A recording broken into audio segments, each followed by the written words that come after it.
আমাদেরও একজন iron man আছে। শত্রুর ডেরায় ঢুকে তিনি মুহুর্মুহু আক্রমণ না করলেও দেশের তরুণ প্রজন্মকে সঙ্গীত উন্মাদনায় দিয়েছেন ভিন্ন এক পৃথিবীর সন্ধান। মরণঘাতী ক্যান্সারকে হটিয়ে তিনি আবারও হাতে তুলে নিয়েছেন তার প্রিয় বেস গিটার, উচ্ছ্বাসের আনন্দে ভাসিয়েছেন তার দর্শক শ্রোতাদের। তিনি আর কেউ নন, দেশের তুমুল জনপ্রিয় বেজিস্ট, অর্থহীন ব্যান্ডের প্রতিষ্ঠাতা সাইদুস সালেহীন খালেদ সুমন, যাকে দেশের মানুষ ভালোবেসে ডাকেন বেস বাবা সুমন নামে। দীর্ঘদিন পর আবার তিনি ফিরছেন মঞ্চে, করতে চান আগের মতোই কনসার্ট। যমুনা টেলিভিশনের মুখোমুখি হয়ে জানালেন সে কথা।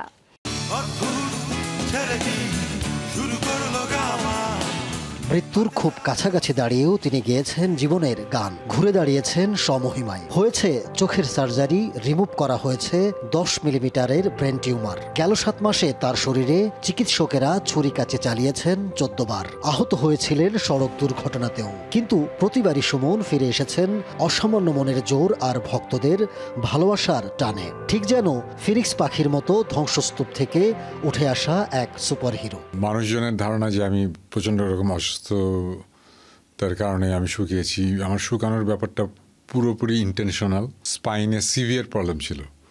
আমি প্রায় 6-9 বছরের মতো আমি বিছানাতেই ছিলাম, 8-9 বছর। এর মাঝখানে আমার বেশ কিছু সার্জারি হয়েছে, আমার বেশ কিছু প্রবলেম হয়েছে। আমার একটা ব্রেন টিউমার রিমুভ হয়েছে, আমার চোখের সার্জারি হয়েছে, দুটো চোখই আমার এখন আর্টিফিশিয়াল। শারীরিক অবস্থা অ্যাকচুয়ালি আমার আগের চেয়ে অনেক অনেক ভালো।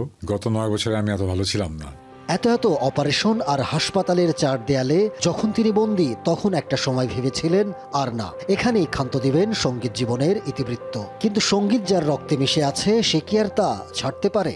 একটা সময় এসে আমি ডিসিশন নিলাম যে আমি আর মিউজিক করব না।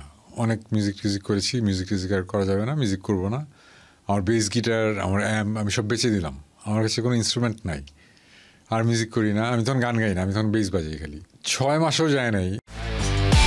একমাত্র ওয়ালটন এসি দিচ্ছে 1 বছরের রিপ্লেসমেন্ট গ্যারান্টি এবং কম্প্রেসারের 10 বছরের গ্যারান্টি। আমি বুঝলাম যে অ্যাকচুয়ালি আমার পক্ষে সম্ভব না মিউজিক করা ছাড়া। মিউজিক আমার রক্তে, আর মিউজিক আমার করতে হবে। অর্থহীন ব্যান্ড শুরু করার আগে দেশের মেইন স্ট্রিমের প্রায় 14টি ব্যান্ডে সরাসরি বাজিয়েছেন সুমন। 1997 সালে ওয়ার ফেজের 4র্থ অ্যালবাম অসামাজিকের কাজ শুরু করলেও শেষ করতে পারেননি তা।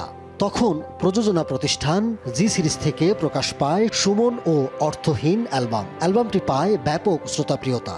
এভাবেই শুরু অর্থহীন ব্যান্ডের যাত্রা। সুমন অর্থহীন নামে যেহেতু আমার একটা অ্যালবাম আছে, মার্কেটে বাজারে আছে, সো সুমন অর্থহীন নামেই একটা প্রজেক্ট করে আমি শুরু করি।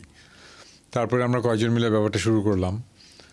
কয়েকদিন পরে চিন্তা করলাম যে না, এটাকে জাস্ট প্রজেক্ট হিসেবে না রেখে আমরা এটাকে পুরোপুরি ব্যান্ড হিসেবে এটাকে আমরা স্ট্যাবলিশ করি।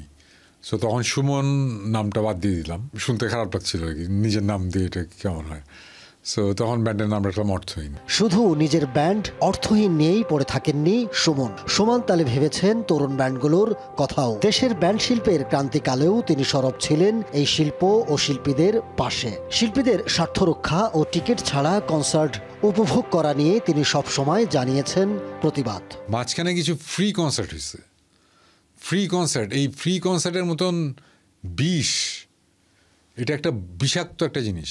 এর চেয়ে খারাপ আর কিছু হইতে পারে না। ফ্রি কনসার্ট পায় এখন মানুষদের ব্যাপারটা হয়ে গেছে যে না, আমরা ফ্রিতেই ঢুকবো, ভাঙে চড়ে ঢুকে যাবো। অর্গানাইজাররা ঠিকমতো সিকিউরিটি অ্যাসিওর করতে পারে না। যারা ফ্রি কনসার্ট দেখতে আসে তারাও চালাক হয়ে গেছে। তারা একসাথে দল বেঁধে একসাথে গেট ধাক্কা মারে। সো এইটা করতে থাকলে তো অ্যাকচুয়ালি কনসার্টের অবস্থা তো খারাপ হবেই। সো যে কারণে কনসার্ট ঠিক মতো হচ্ছে না। কনসার্ট হইলেও ওইটা সিকিউরিটি দেওয়া যাচ্ছে না, মিউজিশিয়ানরা সাহস পাচ্ছে না ওই কনসার্টে অ্যাটেন্ড করতে। ব্যান্ড অর্থহীন হলেও অর্থবহ তার জীবনের পরতে পরতে যিনি হোঁচট খেয়ে ঘুরে দাঁড়িয়েছেন, তার অপ্রাপ্তি বলে কিছুই নেই। মহাকালের কাছ থেকে তিনি যা পেয়েছেন তা উজাড় করে দিতে চান তার ভক্তদের। আমি এখন যা পাচ্ছি, যা করছি, এটা বোনাস। সো একদমই অপূর্ণতা নাই। মিউজিক নিয়ে আমার অনেক ধরনের অ্যাচিভমেন্ট আছে। আমি যাকে দেখে আমি বেস শেখা শুরু করছি, তার অ্যালবামের কো প্রডিউসার হিসেবে I was one of the co producer. তার 2টা গান আমি প্রডিউস করছি। এরপরে আমার আর মিউজিক নিয়ে কী অপূর্ণতা থাকতে পারে? আমি তো অতিরিক্ত পাই গেছি। আমি যখন অসুস্থ ছিলাম তখন আমার ফ্যানরা আমার জন্য যেই পরিমাণ দোয়া করছে যে সুমন ভাই ফিরে আসুক, ওদের জন্যে আমার আরেকটা অ্যালবাম করে দিতে হবে, ফিনিক্সের ডে 2। ওদের জন্য আমার 5-6টা কনসার্ট করতে হবে। অনেকেই হয়তো জানেন না তিনি প্রথম এশিয়ান সঙ্গীত শিল্পী যিনি ওয়ার উইকের ফেমাস ইউজার লিস্টে স্থান পেয়েছেন। উপমহাদেশে তিনি প্রথম ব্যক্তি যার সাক্ষাৎকার বেস্ট প্লেয়ার ম্যাগাজিনে ছাপা হয়। নিভৃতচারী ও স্বপ্নভাসী এই ব্যান্ড তারকা শত প্রতিবন্ধকতা ছাপিয়ে পুনরায় ফিরে এসেছেন মঞ্চে। সঙ্গীতের উন্মাদনায় ভাসিয়ে দিতে চান ব্যান্ড সঙ্গীত পিপাসু ভক্তদের হৃদয়। Ahmed Tawkir, showbiz tonight.